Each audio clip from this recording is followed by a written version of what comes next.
Hello বন্ধুরা, এই যে খুব সকালে আজকে এসেছি, একটু শরীরচর্চা করতে এসেছিলাম। আজকে মাঠে যাইনি, আজকে রাস্তাতে এসেছি। আর তোমরাও শরীরচর্চা মর্চা করো, পরীক্ষায় পাশ করলে তো ভালো, নাহলে 2026-এর জন্য 2026-এ যে ভ্যাকান্সিগুলো আসছে তার জন্য পড়া শুরু করো সবাই। আর আমি ডাব্লিউবিতে ফেল করলাম কেন, এটার অনেকগুলো কারণ আছে। আমি ডাব্লিউবিতে ফেল করলাম কেন, অনেক কারণ আছে। আমার কোশ্চেন লেভেলটা অতটাও হার্ড ছিল না, মডারেট ছিল। 50 নর্মালি ছেলেরা 50 পাওয়ার যোগ্য, কিন্তু আমার ইজি কোশ্চেন 8-9টা ভুল হয়ে গেছে। ইজি কোশ্চেন যেগুলো বাড়িতে টেস্ট দিতাম কোনোদিনও ভুলই হয় না, যেগুলো কোশ্চেন, সেই কোশ্চেনগুলো 8-9টা ভুল হয়ে গেছে।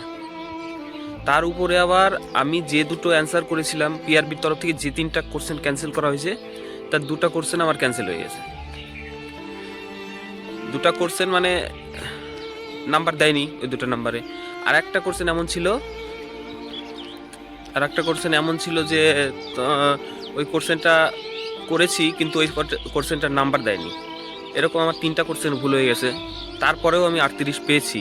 আমার এসসির কাট অফ গেছে 39 পয়েন্ট কত যেন, আমি পেয়েছি 38। আমার যদি ওই 6-7টা ভুল হয়েছে জি ওখান থেকে যদি ভুল না হতো, 2-1টা ভুল যদি না হতো, তাহলে পরে আমি কিন্তু পাস করে যেতাম। এগুলো কারণের জন্য আমি পাস করতে পারিনি ডাব্লিউপিটা। খুবই দুঃখ লাগছে, আমার বন্ধুগুলো পাস করে গেছে।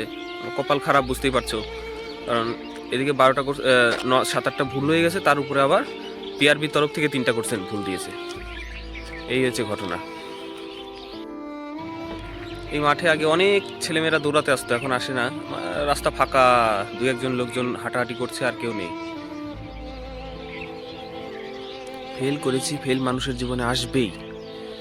তুমি যতই চেষ্টা করো, ফেল সব মানুষের পিছনেই, যারা সাকসেস হয়েছে সবারই ফেলিওর আছেই। তার পিছনে ঘাটলে দেখা যাবে যে ফেলিওর আছে। ফেল করেছি এটাতে কোনো দুঃখ থাকলেও আফসোস করে আর লাভ নেই, কারণ পরবর্তী ধাপের জন্য আমাদের পরবর্তী চেষ্টা করতে হবে। যতদিন মা বাবার উপর আর কতদিন থাকবো, মা বাবার উপর ভরসা করে? নিজেকে চেষ্টা করছি, এবার সঠিক পথে আসবই। সব কিছু ছেড়ে দিয়েছি, প্রতিজ্ঞা করেছি নিজের উপর। আর তোমরা যারা নতুন আছো, 2026 সালের জন্য জি জান লাগিয়ে দাও। কারো কথা শোনো না, এইসব বন্ধু বান্ধব আত্মীয় স্বজন যে যা বলছে পাড়ার লোক, শুনে যাও, কিন্তু পড়াশোনাটা ঠিকভাবে চালিয়ে যাও। পড়াশোনা একদম তোমাকে সাকসেসের পথে নিয়ে যাবে। পড়াশোনা হার্ডওয়ার্ক করো, শরীরচর্চা করো। ধন্যবাদ, অল দ্য বেস্ট।